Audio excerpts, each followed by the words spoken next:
During the recent storms, we lost one of our ash trees, but this one had been suffering from ash dieback for some time, and in truth, it would have needed to be removed eventually anyway.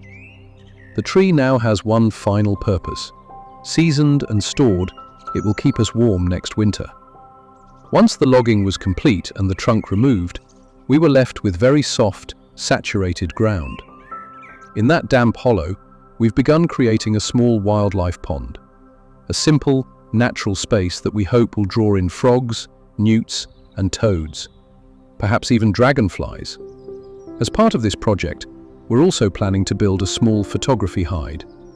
Around it, we'll add a few natural perches and carefully placed feeders.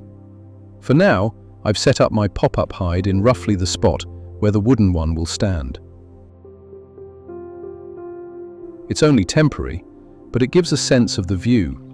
The line of sight across the pond, the spring below, the natural backdrop of trees and hillside.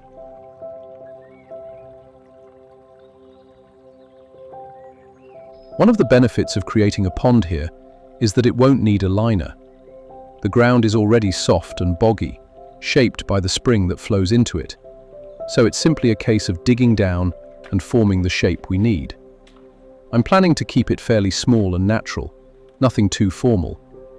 With the constant flow of fresh water from the spring, I'm hopeful it will remain healthy, clear, oxygenated, and full of life. I've kept an eye on the spring, and even during the height of summer, the water continues to flow. That's reassuring for the pond's future. It shouldn't dry out, even in warmer months. Of course, that steady flow does make the digging a little more challenging. The ground is heavy and saturated. Each spadeful fills slowly with water as you work. But in a way, that feels like part of the process, working with the land as it is, rather than against it. It's hard work, but if all goes to plan, this small, muddy hollow will soon become a place alive with frogs, newts, dragonflies. To form the pond, I've built a small dam using fallen logs and stones gathered from around the land. It felt important to bring nothing in, just materials that are already here. There is something satisfying about that, keeping it natural. The pond itself will remain fairly shallow around the edges, gently sloping down to around 60 centimeters in the center. Nothing too dramatic, just deep enough to hold water through the seasons. Those shallow edges are important.